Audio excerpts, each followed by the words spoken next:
Let's start with Jeremiah Smith. This is an 18-year-old wide receiver who is just taking the country by storm. He has been absolutely electric. In the Rose Bowl, he was the MVP. In his last 2 college football playoff games, he's got 13 receptions, 290 yards, and 2 touchdowns. And he has talked about, I cannot be covered one-on-one. If they try to play man coverage, no one can stop me. And so far, he has been absolutely right. No one can stop him. So if this Texas defense and the Texas secondary tries to roll coverage or put safeties over the top so that they can contain him, well, guess what? He's a 70 reception wide receiver. They have another 70 reception wide receiver, Emeka Egbuka, who I think a lot of people have forgotten about. This is a young man who right now is projected as a late first round, early second round NFL draft pick. Not a lot of people are talking about him, so look for number 2 tonight, because if they pay a lot of attention to number 4, Jeremiah Smith, number 2 can absolutely burn you. And then keep in mind that the running backs have been terrific. They are averaging 40. They've got 43 receptions between the 2 running backs. So there are weapons all over this Ohio State offense. If you try to stop one, somebody else can rise up and hurt you. And one last one, their tight end, G. Scott, very capable, 21 receptions this season. He's someone that could factor in as well. Holly, thank you so much. Let's bring in Paul Feinbaum as he gets us ready for this matchup here. Paul, what's the matchup you're watching early on in tonight's game between Ohio State and Texas? Paul, can you hear me? I'm all about Jeremiah Smith because he's the most talented player in the country. And on the other side of that, you have the best cornerback in the country, Jahdae Barron. So I think that's where I would go, Kevin. All right, on to the question that we are very excited for you to answer. Which coach do you have more confidence in tonight, Ryan Day or Sark? The laugh. I have more confidence in Sark because I think he is more of an elite coach. He is the best play caller in America. Where on the other side, Ryan Day has great assistant coaches, especially Chip Kelly. But I don't have as much faith in him in a critical situation.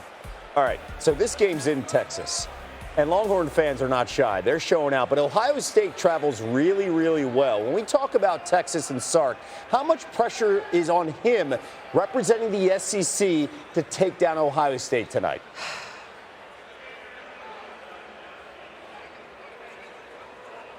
Kevin, there is pressure on him, but he was here last year. He is here this year. If he doesn't win this game, he still has Arch Manning coming back. And by the way, guess where Texas opens next season? At Ohio State. Not the best place for a young player to start. But I think the pressure really is more on Ryan Day. It's not the same as it was 3 weeks ago. It's not the same as it was at the Rose Bowl. But there's always going to be pressure on him because he has yet to bring home a national championship, which Ohio State fans feel like they're entitled to. I love that you mentioned the pressure question. I want to talk about a coach whose season is now over after last night, and that's, of course, James Franklin, who is now, after getting beat by Notre Dame, 1-15 against top 5 teams. How much more leash does he have before Penn State starts going, maybe he's not the guy?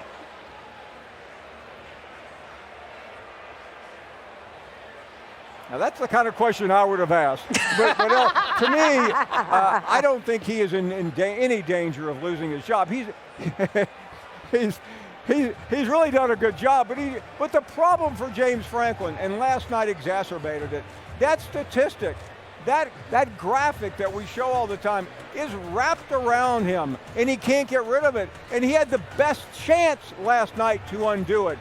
He had the better team. He had the 10-point lead, just like he did against Ohio State, and he let it all slip away. You can praise him for being aggressive. I don't, because it didn't work, and he put the ball in the hands of a quarterback who had not delivered on that stage last night. It was a big mistake. And meanwhile, Marcus Freeman is making Notre Dame likable. I heard you say that. It's tough, there's a lot of people now riding Notre Dame as suddenly this underdog. When you look at tonight's matchup, which better game could we have in the national championship? Notre Dame or Ohio State and Texas?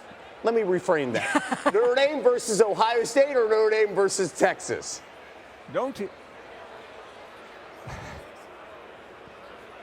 Don't tell any of my SEC fans, but I think the better game would be Ohio State.